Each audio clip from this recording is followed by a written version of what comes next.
Today I'm going to show you how to make these perfect striped chocolate curls. For tempering instructions, you can visit my YouTube page and look under Kirsten Tibballs for all the information you need.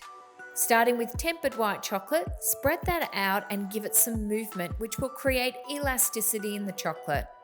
Once the white chocolate starts to lose its shine, comb it before the chocolate sets.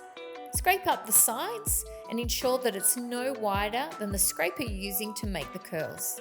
Place a tempered dark chocolate directly onto the bench on top of the white chocolate stripes and then spread it evenly over the surface, once again working it until it starts to go dull. Clean up the edges with your scraper.